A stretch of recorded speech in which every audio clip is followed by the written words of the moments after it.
नमस्कार, आप देख रहे हैं द फैक्ट इंडिया और मैं हूं आपके साथ राहुल। साल 2024 के अंदर लोकसभा चुनाव में जहां कांग्रेस और इंडिया गठबंधन ने करीबन 11 सीटों पर जीत का परचम लहराया, तो वहीं राजस्थान की करीबन 14 सीटों पर भारतीय जनता पार्टी ने कब्जा किया।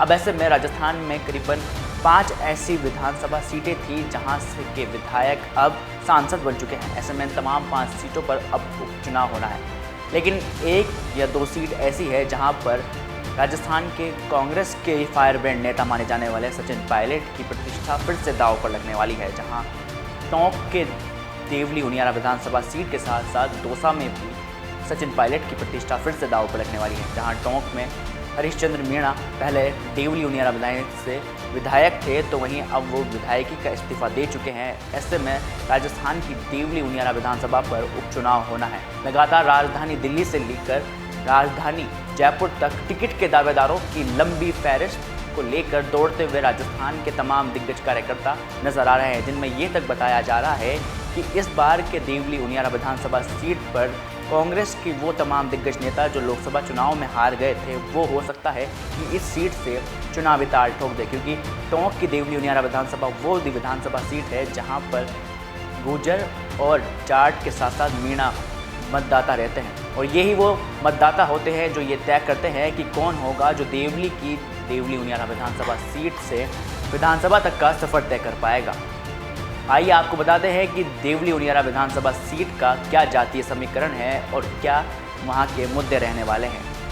दिल्ली से लेकर राजधानी जयपुर तक तमाम बड़े दिग्गज नेता अब टिकट की दावेदारी को लेकर दौड़ लगाते हुए नजर आ रहे हैं। वहीं अगर अब तक के इतिहास की बात की जाए टोंक के देवली उनियारा की, तो वो भी आपको बताते हैं, जहां साल 2008 में परिसमन के बाद इस सीट पर चुनाव हो चुके थे, जिनमें तीसरी बार कांग्रेस ने बाजी मारी थी और केवल एक बार बीजेपी को जीत नसीब हुई है। साल 2018 और साल 2023 में कांग्रेस के हरिश्चंद्र मीणा यहां से विजय प्राप्त कर चुके हैं, जहां साल 2013 में बीजेपी के राजेंद्र गुर्जर ने भी इस सीट पर अपनी जीत दर्ज की थी। वर्तमान में देवली उनियारा विधानसभा क्षेत्र में कुल 3 लाख के करीबन मतदाता रहते हैं। पिछले लोकसभा चुनाव में यहाँ करीबन 1,80,000 मतदाताओं ने अपना मत अधिकार का प्रयोग किया था, जिनमें कांग्रेस के हरिश्चंद्र मीणा को इस क्षेत्र से मात्र 2023 वोटों से बढ़त मिली थी। वहीं अगर इस क्षेत्र के जातीय समीकरण की बात की जाए तो इस क्षेत्र में मतदाताओं का जातीय समीकरण भी कुछ खास महत्वपूर्ण रहता है।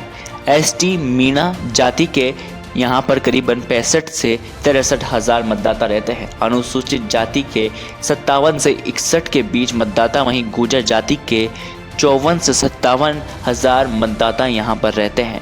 ऐसे में माली, ब्राह्मण, जाट, वैश्य, महाजन, राजपूत, मुस्लिम और अन्य जातियों के मतदाता भी अपनी भूमिका निभाते हुए राजस्थान के टोंक के देवली उनियारा विधानसभा सीट पर देखने को मिलते हैं।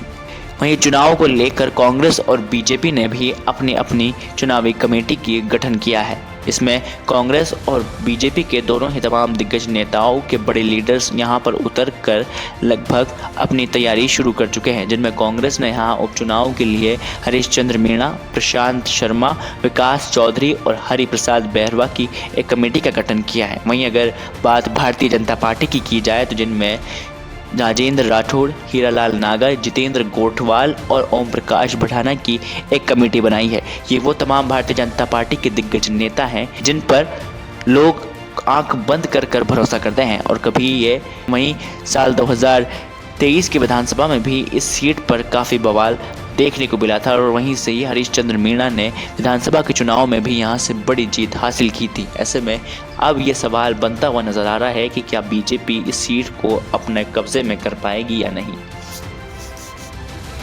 वहीं देखने वाली बात यह भी होगी कि बीजेपी किस तरह से सचिन पायलट और हरिश्चंद्र मीणा की जोड़ी पर भारी पड़ती है, और क्या वह कांग्रेस की हैट्रिक को रोक पाएंगे या फिर नहीं रोक पाएंगे, या फिर एक बार फिर से कांग्रेस में पायलट मीणा की जोड़ी के सहारे देवली उनियारा विधानसभा सीट पर जीत के हैट्रिक लगाने में कामयाब होगी या नहीं। सस्पेंस भरी इस चुनावी दौड़ में क्या होगा या क्या नहीं, ये देखने वाली बात होगी, और ये मुकाबला भी बेहद रोमांचक राजस्थान के टोंक के देवली उनियारा विधानसभा सीट पर देखने को मिलेगा। Bureau report, the fact India.